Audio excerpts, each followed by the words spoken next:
So take your personal feelings aside. Your personal feelings doesn't matter.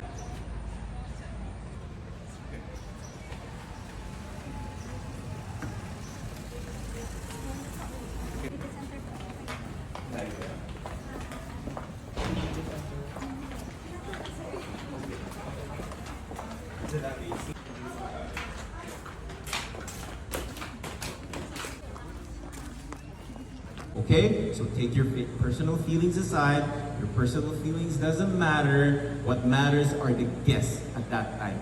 Okay? Kaya iintindihin nyo rin yung mga manager, you're all under duress na tinatawag. Okay? I hope I answered your question.